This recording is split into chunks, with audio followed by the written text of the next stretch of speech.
Welcome to Democracy Now!, democracynow.org, The War and Peace Report. I'm Amy Goodman. In Kentucky, a gunman armed with an AR-15-style semi-automatic assault rifle killed 5 people at a bank in downtown Louisville Monday morning. 8 others were injured, including a police officer shot in the head and required brain surgery. Louisville police say they responded to reports of shots fired within 3 minutes and killed the shooter in an exchange of gunfire. Investigators identified the shooter as a 25-year-old employee of Old National Bank who live-streamed the massacre on social media as he targeted his co-workers. Kentucky's Democratic Governor Andy Beshear said 3 close friends were among the victims, including the bank's vice president, Thomas Elliott, a longtime Democratic Party donor. This is awful. I have a very close friend that didn't make it today. And I have another close friend who didn't either, and one who's at the hospital that I hope is going to make it through. Just 2 hours after Monday's mass shooting in Louisville, 1 person was killed and another injured at a community college less than 2 miles away. According to the Gun Violence Archive, there have been 146 mass shootings in the United States this year alone. The violence brought renewed focus to efforts by Republicans to further deregulate guns, including U.S. Congressmember Thomas Massie of Kentucky, whose district includes parts of Louisville's suburbs. In 2021, he tweeted a photo of himself and 6 family members holding assault-style rifles with the caption, "Merry Christmas, P.S. Santa, please bring ammo." In Tennessee, the Metropolitan Council in Nashville voted unanimously Monday to reinstate Democratic State Representative Justin Jones just days after Republicans voted to expel him from the Tennessee House of Representatives for joining peaceful protests against gun violence. This is Nashville Metro Council member Delicia Porterfield speaking just before Monday's 36-0 vote. Representative Jones was honest about who he was, a bold and unapologetic advocate for the community.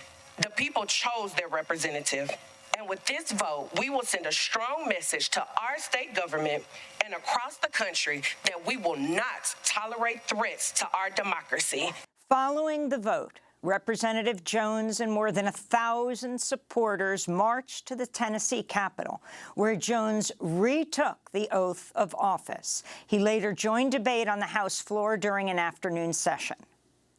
I want to welcome democracy back to the people's house. That on last Thursday, members of this body tried to crucify democracy, but today we stand as a witness of a resurrection of a movement of a multiracial democracy that no unjust decision will stand. Representative Jones also immediately called for the resignation of the House Speaker, Cameron Sexton. A second Democratic lawmaker who was expelled last week, Justin Pearson of Memphis, could be reappointed to the Tennessee House if a majority of the Shelby County Commission's 13 members agree to it. To see our coverage of this story, including our interviews with Representative Justin Jones, go to democracynow.org.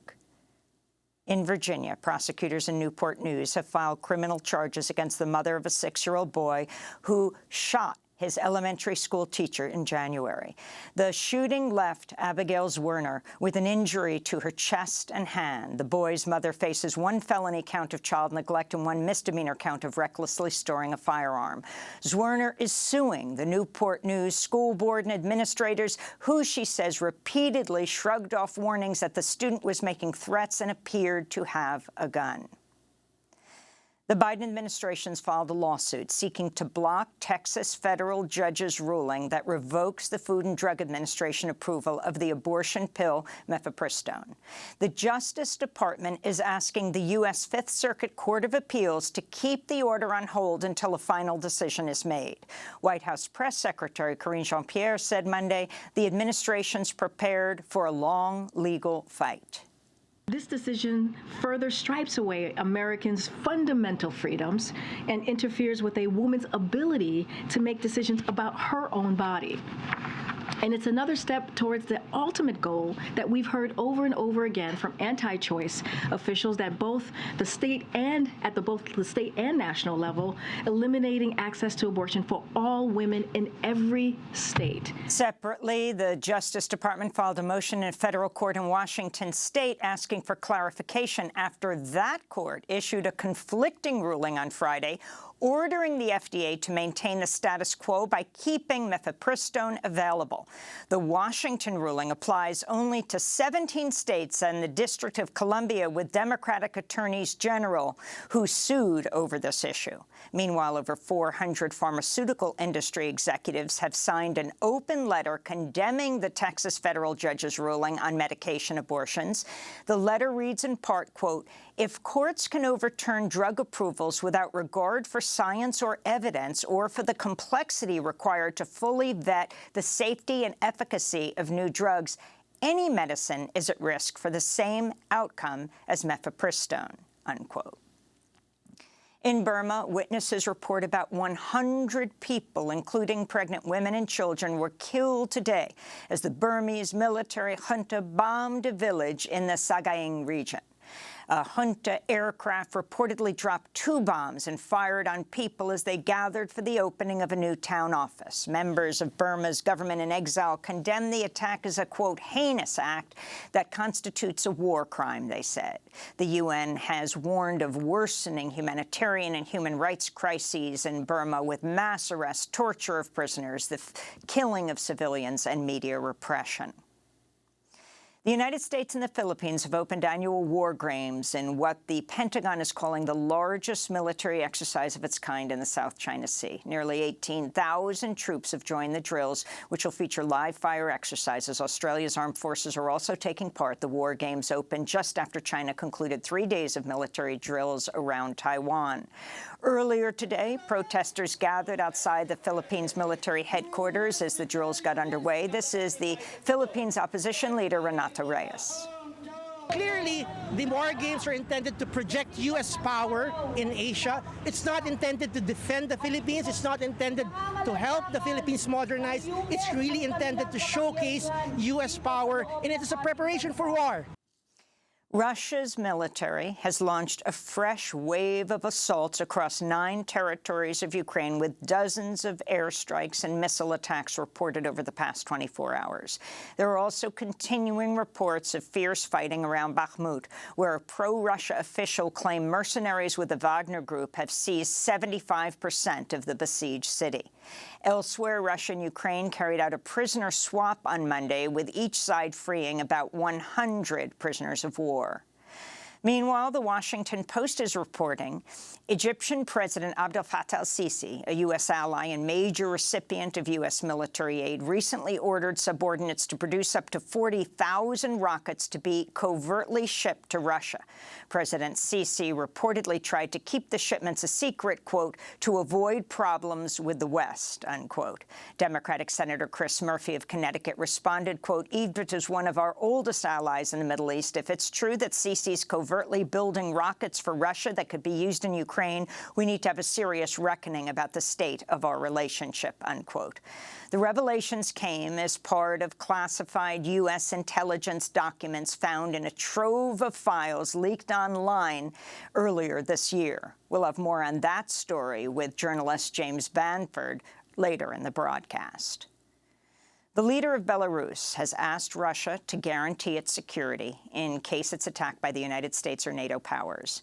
The authoritarian president, Alexander Lukashenko, made the comments during a conversation Monday with Russia's defense minister, who was visiting Minsk. In case there's an attack on Belarus, the Russian Federation would defend Belarus like its own territory. These are the kinds of security guarantees we need.